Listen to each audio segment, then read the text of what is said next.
Negotiations will continue between Desert Healthcare District and Tenet Health over a lease for Desert Regional Medical Center in Palm Springs after nurses tried to push back on the proposal before a meeting tonight. News Channel 3's Tori King live right now at UC Riverside in Palm Desert, where that Desert Healthcare District meeting was held tonight. Tori.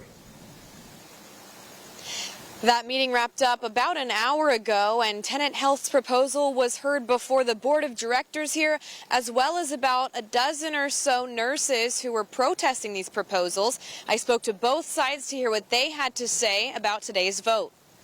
Keep Desert public. I've been coming to almost every board meeting to petition the board members to not sell Desert Regional Medical Center to Tenet. A group of nurses with Desert Regional stood outside the University of California Riverside campus building in Palm Desert, protesting a proposal made by Tenet Health on the future of Desert Regional Medical Center's lease. Many of them asking for better working conditions. They have a 30-year lease right now, and they have mismanaged, understaffed, the hospital. They haven't kept it up.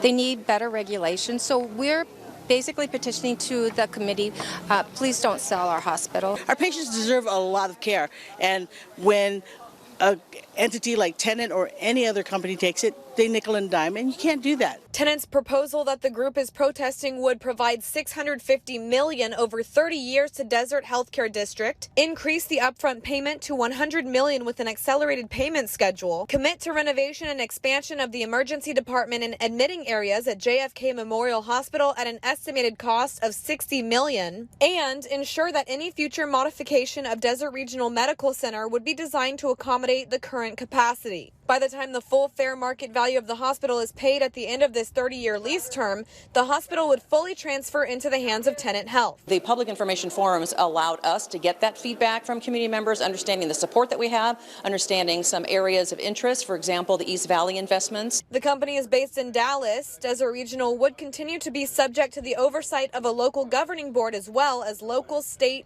and federal licensing and regulatory organizations. We've elevated trauma services, neuroscience services, and it's just very exciting. You have a lot of committed individuals that are at Desert Regional, and they really have a passion for serving this community, so it's very fulfilling that they will have that continued opportunity.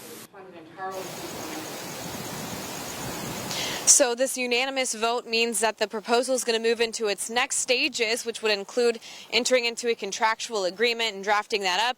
And then that draft would then go to a vote, and that vote would be the final measure until it eventually passes or doesn't pass. So we're going to continue to follow this as long as it's happening. You can find all of our current reporting on our website at KESQ.com. Live in Palm Desert, Tori King, News Channel 3.